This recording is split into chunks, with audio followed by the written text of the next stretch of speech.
Welcome to this series of final term preparation. ये final term की preparation series की video है। Complete series इस चैनल के ऊपर अपलोड की जा रही है और आज की वीडियो के अंदर आपको CS614 की फाइनल टर्म की प्रिपरेशन के लिए इंपॉर्टेंट पॉइंट्स करवाए जा रहे हैं। तो शुरू करते हैं आज के इस ट्यूटोरियल को। इसमें सबसे पहले है कि लोग जो कि डिज़ाइन करते हैं और बिल्ड करते हैं डेटा वेयर हाउस, वो लाजमी तौर पर कैपेबल हों कि वर्क कर सकें ऑर्गेनाइजेशन में तमाम जितने भी लेवल्स हैं उन तमाम लेवल्स के ऊपर। तो जो डेटा वेयर हाउसेस होते हैं उनमें ज़ाहिरी बात है वो वहाँ पे टच किया जाता है कई सारे जो बिज़नेस एरियाज़ होते हैं। सो टीम्स को जो लोग होते हैं उनको ज़रूरत होती है कि वो अच्छे हों, कि कोलैबोरेट किया जाए, अंडरस्टैंड किया जाए जो डिफरेंट पर्सपेक्टिव्स हैं। उसके बाद ये कि जो डिपेंडेंस है टेक्नोलॉजी का वो सिर्फ स्मॉल पार्ट होता है रियलाइज़ करने में ट्रू बिज़नेस वैल्यू जो कि बड़ी होती है माउंटेन्स ऑफ डेटा के अंदर जो कि कलेक्ट किया गया है और स्टोर किया गया है ऑर्गेनाइजेशन के जो बिज़नेस सिस्टम्स हैं और जो ऑपरेशनल डेटा बेसिस हैं। सो सिर्फ टेक्नोलॉजी जो है ज़ाहिर बात है वो काफ़ी नहीं है अनलॉक करने के लिए जो वैल्यू ऑफ डेटा है।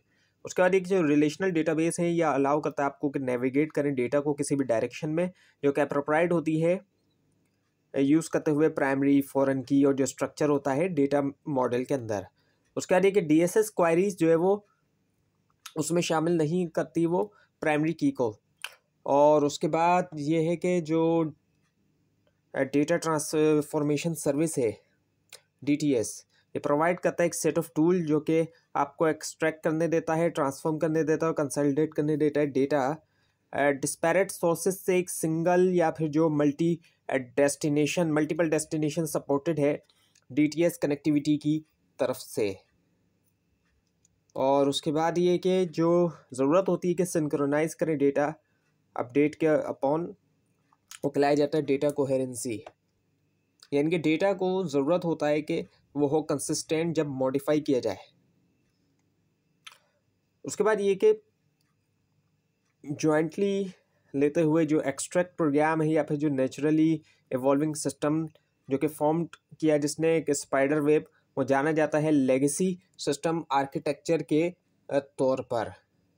सो इंटरकनेक्टेड और जो अक्सर जो मैसी नेचर होती है ओल्ड इनहेरिट सिस्टम की, वो क्रिएट कर सकती है प्रॉब्लम्स जब वो यूज़ किया जाता है एक दूसरे के साथ। और उसके बाद ये कि जो गोल होता है इंडेक्सिंग का वो क्या होता है देखना, is to look at as few block, जितने कम हो सके ब्लॉक पॉसिबल के फाइंड किया जाए जो मैचिंग रिकॉर्ड्स हैं वो। सो इंडेक्सिंग जो है वो इम्प्रूव करती है सर्च एफिशिएंसी रिड्यूस करते हुए जो अमाउंट है डेटा सर्च का। उसके बाद ये कि आइडेंटिफाई करने के लिए जो डिग्री है ट्रांसफॉर्मेशन रिक्वायर्ड जो कि हमें ज़रूरी होता है परफॉर्म करने के लिए डेटा प्रोफाइलिंग। कंपनीज़ को कलेक्ट करना चाहिए, रिकॉर्ड करना चाहिए उनका ख़ुद का जो ऑपरेशनल डेटा होता है, लेकिन सेम टाइम के ऊपर उनको यूज़ भी करना चाहिए रेफरेंस डेटा जो कि हासिल किया गया एक्सटर्नल सोर्सेज से, जैसे कि कोड है या फिर जो ऐप प्राइजेज़ वगैरह हैं। सो ऑपरेशनल डेटा जो है वो इंटरनल होता है कंपनी के लिए, जबकि रेफरेंस डेटा ज़ाहिर बात है ऑब्टेन किया जाता है एक्सटर्नल सोर्सेज से।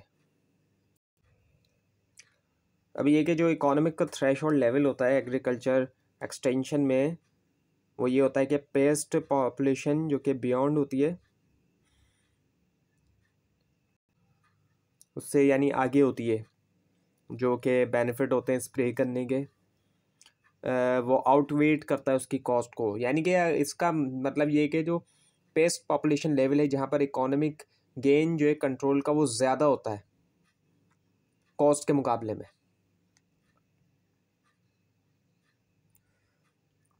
उसके बाद ये कि जो डी नॉर्मलाइजेशन है नॉर्मली स्पीड अप करती है डेटा रिट्रीवल को। और उसके बाद ये कि हॉरिजॉन्टल स्प्लिटिंग के अंदर हम स्प्लिट करते हैं एक रिलेशन जो है मल्टीपल टेबल्स के अंदर बेसिस के ऊपर जो कॉमन कॉलम वैल्यूज़ होती हैं उसकी बेसिस के ऊपर। इस टेक्निक के अंदर एक टेबल जो है वो उसको ब्रोक किया जाता है मल्टीपल टेबल्स के अंदर, और हर एक के अंदर एक सबसेट होता है रोज़ का, अक्सर बेस करता है कॉलम वैल्यू के ऊपर।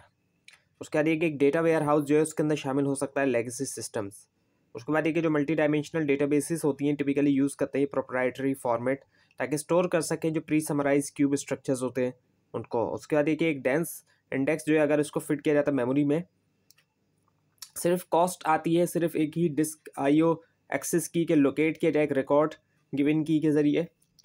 और उसके बाद ये कि जो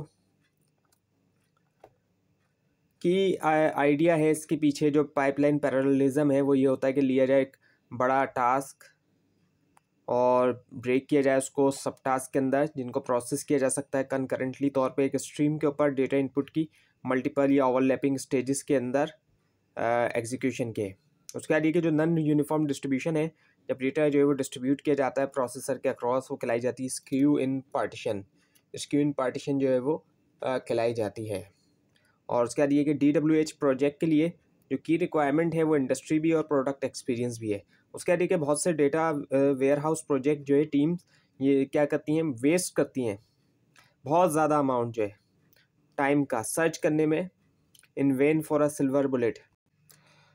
यानी कि ये कि कोई भी सिंगल सोल्यूशन नहीं है और टीम को ज़रूरी है कि वो फोकस करें अंडरस्टैंड करने के ऊपर जो नीड ऑफ बिजनेस है उनके ऊपर, ना कि वो कोई मैजिकल सोल्यूशन की तरफ देखें। उसके बाद ये कि जो फोकस है डेटा वेयर हाउस के ऊपर, डेटा वेयर हाउस डिलीवरी अक्सर जो है वो एंड अप होता है सिर्फ जो है रीबिल्डिंग करते हुए। अगर प्रोजेक्ट का जो है वो फोकस सिर्फ होता है डिलीवरी के ऊपर तो सिस्टम जो है वो हो सकता है वो फिट फॉर यूज़ ना हो और उससे क्या होता है रीबिल्डिंग होती है। और उसके बाद ये कि पाकिस्तान जो है वो क्या है 5 मेजर जो कॉटन ग्रोइंग कंट्रीज़ है वर्ल्ड में उनमें से एक है। उसके बाद ये कि जो डेटा प्रोफाइलिंग एक प्रोसेस होता है जिसके अंदर शामिल ये होता है कि डेटा गैदर किया जाता है इन्फॉर्मेशन जो है कॉलम के बारे में एग्जीक्यूशन के ज़रिए सर्टेन क्वायरीज़ की। और जो इंटेंशन होती है वो ये होती है कि आइडेंटिफाई करें एररनेस रिकॉर्ड की, ऐसे रिकॉर्ड जिनमें एरर्स वगैरह जो है वो होते हैं। ये तो डेटा प्रोफाइलिंग जो है ज़ाहिर बात है इंपॉर्टेंट होती है अंडरस्टैंड करने के लिए डेटा और डिटेक्ट करने के लिए एरर्स या फिर जो डेटा क्वालिटी इश्यूज़ होते हैं। उसके बाद एक जो रिलेशनल डेटाबेसिस से अलाउ करता है आपको कि नेविगेट करें डेटा को किसी भी डायरेक्शन में जो कि अप्रोप्राइट होती है यूज़ करते हुए प्राइमरी फॉरेन की स्ट्रक्चर जो है डेटा मॉडल के अंदर। उसके बाद ये कि जो DSS क्वायरीज़ हैं ये शामिल नहीं करती प्राइमरी की को। और उसके बाद ये कि एग्जीक्यूशन जो है वो हो सकती है क्या कहते हैं कंप्लीट सक्सेसफुली, और या फिर ये स्टॉप भी हो सकती है किसी एरर की वजह से।